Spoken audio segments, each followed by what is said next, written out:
Hi hello hi. இன்னைக்கு நான் வித்தியாசமான ஒரு ஃபேமிலி படத்தை கொண்டு வந்திருக்கேன். இந்த படத்தோட கதையை கேட்டீங்கன்னா, துரோகம் பண்ண அம்மாக்காரிய பழி வாங்கும் ஒரு மகன், இவங்களுக்கு நடுவுல வந்து மாட்டிக்கிட்டா ஒரு ஆண்டி, ஒரு 16 வயசு பையன் ஆடிய ஆட்டம் என்ன.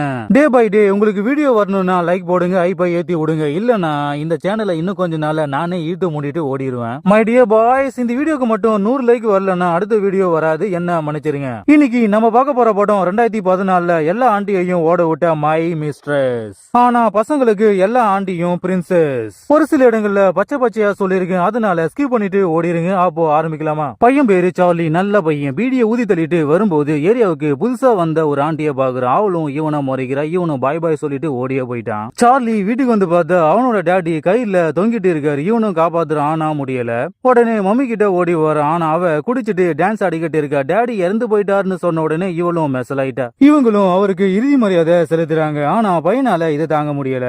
பையனும் அம்மாக்காரி எங்கன்னு தேடி பார்த்து அவ டேடியோட ஃப்ரெண்டுக்கு உமா கொடுத்துக்கிட்டு இருக்கா. மிரண்டு போன சார்லி என் டேடி இறந்தது காரணமே என் மம்மி தான் இவன் நினைக்கிறான். அன்னைக்கு நைட்டு அம்மாக்காரி கவலையே இல்லாம தின்னுக்கிட்டு இருக்கு. ஆனா பையன் அம்மாவை மறைச்சிட்டு சாப்பாடை கீழே தள்ளிட்டு போயிட்டான். மறுநாள் டேடியோட இடத்தை கிளீன் பண்ணிக்கிட்டு இருக்கு. அங்க வந்த மம்மியும் கீழே இறங்குன்னு பையனை கத்திக்கிட்டு இருக்க. கடுப்பான பையன், உன்னாலதான் என் டேடி இறந்து போனாரு, இனிமே உன்னை கேள்வி கேட்க ஆளே இல்ல, இனிமே டேடியோட ஃப்ரெண்டு கூட நீ ஜாலியா மேட்டர் பண்ணலான்னு பையன் உளறிட்டான். பதறி போன அம்மாக்காரி பையனை அடிச்சுட்டு அவனும் கோச்சிக்கிட்டு போயிட்டான். சார்லி துரோகம் பண்ண அம்மாவை நினைச்சு பார்க்ல உட்காந்து பீடி பிடிச்சுக்கிட்டு இருக்கான். அப்போ அங்க வந்து ஆண்டிய பாக்குறான். உடனே அவகிட்ட ஓடி போய் பீடிய கடனா கொடுக்குறான். அவளும் வாங்கிக்கிட்டு அடிக்கிறா. இவ பேரு மேகி. இவளும் நீ ஸ்கூலுக்கு போகாம இங்க என்ன பண்ணிக்கிட்டு இருக்கேன்னு கேக்குறா. அவனும் நான் ஸ்கூலை விட்டே நின்னுட்டேன்னு சொல்லிக்கிட்டு இருக்கான். ஆனா அவ காதல கூட வாங்காம போயிட்டா. அன்னைக்கு நேட்டு பையன் குடிச்சுக்கிட்டு இருக்கான். அம்மாக்காரியும் வேணான்னு சொல்லியும் அவன் கேட்காம ஓடியே போயிட்டான். மறுநாள் சார்லி ஆண்டியோட வீட்டுக்கு போறான். அவளை தேடிக்கிட்டு வீட்டுக்குள்ள போயிட்டான். ஆனா மேகி மோகினியா மாறி ஒருத்தனை கட்டி போட்டு அடிச்சுக்கிட்டு இருக்கத பாத்துட்டு பையன் பயந்தே போயிட்டான். இவளும் அவனை பார்த்த உடனே அவன் அங்கிருந்து ஓடியே போயிட்டான். வீட்டு வேலைக்கு ஆளு வேணும்னு ஆண்டி ஆடு கொடுக்குற. இத பார்த்த சார்லி அவளோட வீட்டுக்கு போறான். ஆனா அவ இவனை உள்ள விடாம, நேத்து நீ தானே என் வீட்டுக்குள்ள வந்த, உனக்கு வேலை எல்லாம் தர முடியாதுன்னு சொல்லிக்கிட்டு இருக்கு. அவனும் மன்னிப்பு கேக்குறான். ஆனா ஆண்டி இவனை அடிச்சு துரத்துற. ஆனா அவன் அதை கேட்காம என் சைக்கிளை விட்டுட்டு போயிட்டேன்னு சொல்லி சைக்கிளை எடுக்கிறான். இவன் வீட்டுக்கு போகாம ரிப்பரா இருக்கிற இவ வீட்டு கேட்ட ரெடி பண்ணிக்கிட்டு இருக்கான். அங்க ஓடி வந்த ஆண்டி இவனை அடிப்பான்னு பார்த்தா இவனோட திறமைய புரிஞ்சுக்கிட்டு நான் உனக்கு வேலை கொடுக்குறேன், ஆனா இங்க நடக்கிற மேட்டரை நீ யாருக்கிட்டையும் சொல்லக்கூடாதுன்னு வார்னிங்கும் கொடுக்குற, வேலையும் கொடுக்குறா. மறுநாள் சார்லி வேலைக்கு வரான். ஆனா வேலை செய்யாம ஆண்டி என்ன பண்றான்னு ஜன்னல் வழியா பாக்குறான். ஒரு அங்கிள் அவளை மேஞ்சிக்கிட்டு இருக்கு. ஆண்டி இவனை பார்த்த உடனே இவன் ஓடியே போயிட்டான். இவன் பேனாவை பிடிச்சி கூட்டல் கடித்தல் போடுவான்னு பார்த்தா வீட்டை பெருக்கி கணக்கு போட்டுக்கிட்டு இருக்கான். இதை பார்த்த ஆண்டியும் அவனை கூப்பிட்டு சாப்பாடை போட்டுட்டு இனிமே ஜன்னல் வழியா நீ எதுவுமே பார்க்க கூடாதுன்னு மிரட்டிக்கிட்டு இருக்க. ஆனா சார்லி வாய வச்சுக்கிட்டு சும்மா இல்லாம நீ ஒரு விபச்சாரி, உன்கிட்ட வர கஸ்டமர்ஸ் கூட நீ மேட்டரா பண்ணாம ஏன் அவங்களை கட்டி போட்டு அடிக்கிறேன்னு கேக்குறான். இவளும் என்னோட கஸ்டமர்ஸ் வித்தியாசமான முறையில மேட்டர் பண்ணணும்னு நினைக்கிறாங்க, அவங்க என்ன விரும்புறாங்களோ அதைத்தான் நான் செய்யறேன்னு சொல்லிட்டு போயிட்டேன். மறுநாள் ஆண்டி அனாதை இல்லத்துக்கு போய் அவளோட பையனை பாக்குறா. கிஃப்ட கொடுக்குற. ஆனா டீச்சர் இந்த கிஃப்ட நீங்க போகும்போது எடுத்துக்கிட்டு போயிடுங்கன்னு வார்னிங் கொடுக்குறா. தான் பையனுக்கு ஒரு கிஃப்ட் கூட வாங்கி கொடுக்க முடியலையேன்னு இவ ஃபீல் பண்ணிக்கிட்டு இருக்கா. கூட சீக்கிரமே நான் வந்து உன்னை கூட்டிட்டு போறேன்னு பையன்கிட்ட சொல்லிட்டு கிளம்பிட்டா. வழக்கம் போல சார்லி வேலைக்கு வரான். ஆனா ஆண்டி வீட்டுல இல்ல. உடனே அவ ரூமுக்கு ஓடி போய் கற்பனையில அவளை நினைச்சு அடிக்கிறான். புரிஞ்சவன் புரிஞ்சுக்கோ. அப்போ வீட்டுக்கு வந்த ஆண்டி இவனை பார்த்து மிரண்டு போயிட்டா. இவன் தனக்கு தானே கட்டி போட்டுக்கிட்டு என்ன அடின்னு கெஞ்சிக்கிட்டு இருக்கான். கீழே இறங்குன்னு சொல்லி அவன் கேக்குற மாதிரியே இல்ல. இவளும் வேற வழி இல்லாம அவனை அடின்னு அடிக்கிற. அன்னைக்கு நைட்டு உடம்புல காயம்பட்டு வந்த சார்லி அம்மாக்காரி பார்த்துட்டு என்ன ஆச்சுன்னு கேக்குற. ஆனா அவன் அதை காதல் கூட வாங்காம ரூமுக்கு ஓடி போயிட்டான். கடுப்பான அம்மாக்காரியும் நீ எனக்கு தண்டனை கொடுக்குறதா நினைச்சுக்கிட்டு உனக்கு நீயே தண்டனை கொடுத்துக்கிட்டு இருக்கன்னு கத்திக்கிட்டு இருக்க.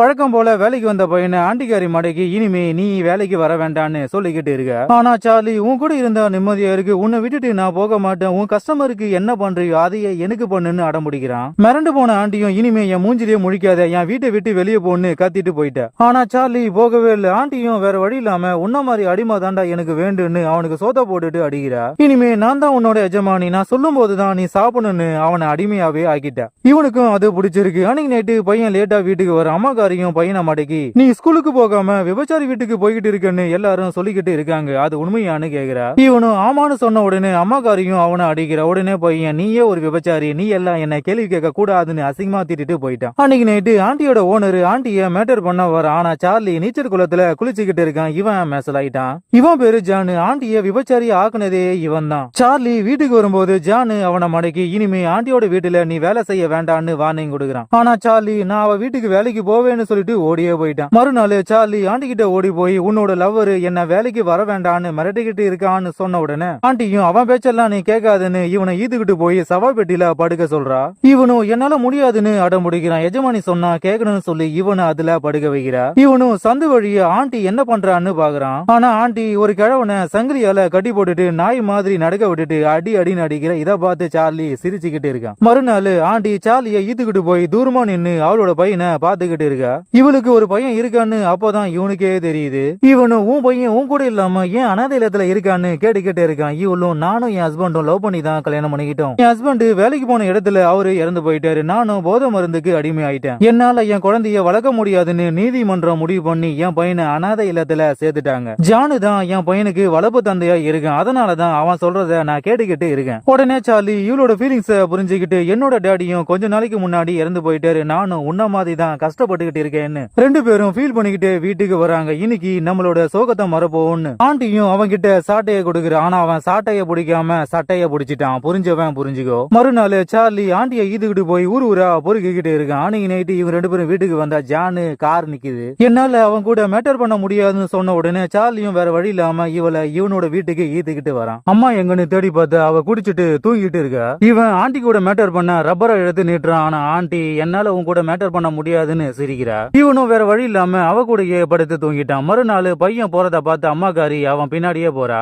அப்போ அங்க வந்த இவளோட லவ்வரு இவளை மடக்கி என் கிட்ட ஏன் பேச மாட்டேன்னு கேட்டுக்கிட்டு இருக்கான். இவளும் நம்மளோட மேட்டரு என் பையனுக்கு தெரிஞ்சு போச்சு. இனிமே எனக்கு என் பையன் தான் முக்கியம்னு சொல்லிட்டு போயிட்டா. அம்மாக்காரியும் பையனுக்காக வெயிட் பண்ணிக்கிட்டு இருக்கு. அவன் போன பிறகு இவ ஆண்டியோட வீட்டுக்கு ஓடி போய் கேட்டில் இருக்கிற ஸ்பீக்கர்ல அவளுக்கு கால் பண்ணி நான் சார்லியோட அம்மா, என் பையனை நீ என்ன பண்றன்னு எனக்கு தெரியாது. ஆனா அவனுக்கு வயசு 16 தான் ஆகுது. என் பையனை நீ விட்டுடு இல்லனா போலீஸுக்கு கால் பண்ணுன்னு மிரட்டிட்டே போறா. ஆனா சார்லி எனக்கு 18 வயசு ஆகுதுன்னு ஆண்டி கிட்ட போய் சொல்லிருக்கான்னு அப்பதான் இவளுக்கே தெரியுது. மறுநாள் ஜான் ஆண்டியை இழுத்துக்கிட்டு அனாதை இல்லத்துக்கு போறான். அந்த பிரின்சிபல் பொம்பளை உங்க பையனை வேற ஒருத்தர் தத்து எடுத்துக்கிட்டாங்க. இனிமே அவன் இங்க இருக்க மாட்டான்னு சொல்லிக்கிட்டு இருக்க. இதை கேட்டு ஆண்டியும் ஃபீல் ஆயிட்டா. ஆனா ஜான் இனிமே இவ என் பேச்ச கேட்க மாட்டான்னு இவன் நினைக்கிறான். ஆண்டி இவ பையனுக்காக தான் இந்த ஊருக்கே வந்தா. இனிமே இங்க இருக்க வேண்டான்னு முடிவு பண்ணுற. அப்போ அங்க வந்த சார்லிய இவ வீட்டுக்குள்ள விடாம இனிமே உனக்கு இங்க வேலை இல்ல, நம்மளோட விளையாட்டு முடிஞ்சு போச்சு, நீ வீட்டுக்கு போன்னு அடிச்சு துரத்துற. ஆனா அவன் உன்னை விட்டு நான் போக மாட்டேன், இல்ல நான் செத்துருவேன்னு பிளாக்மெயிலே பண்றான். உடனே சார்லி அங்க இருக்கிற பொருளை போட்டு உடைக்கிறான். ஆண்டியும் இவனை கண்ட்ரோல் பண்ணி வீட்டுக்குள்ள கூப்பிட்டு அவனை உட்கார வச்சு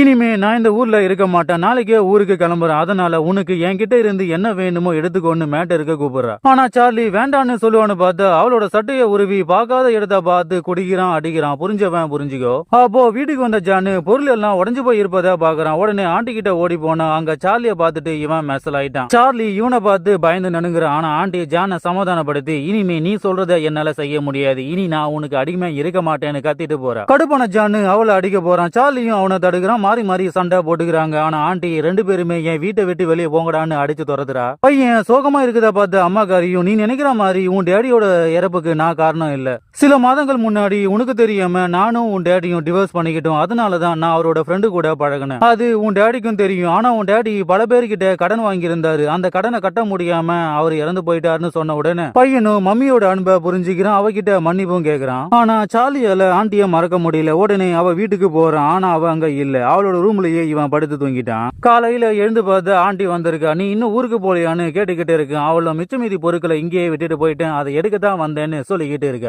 ஆனா சார்லி இவகிட்ட மன்னிப்பை கேட்டுட்டு என்னால உன்னை மறக்க முடியாதுன்னு சொல்லிட்டு கிளம்பிட்டான். சார்லி மம்மியோட பேச்சை கேட்டுட்டு ஸ்கூல்ல ஜாயின் பண்றான். அப்போ ஆண்டிய பாக்குறான். அவ ஊருக்கு போவதுக்கு முன்னாடி அவ பையன் கூட விளையாடிக்கிட்டு இருக்கா. இதை பார்த்த சார்லி அவளை கண்டுக்காம சிரிச்சுக்கிட்டு ஸ்கூலுக்கு ஓடிட்டான்.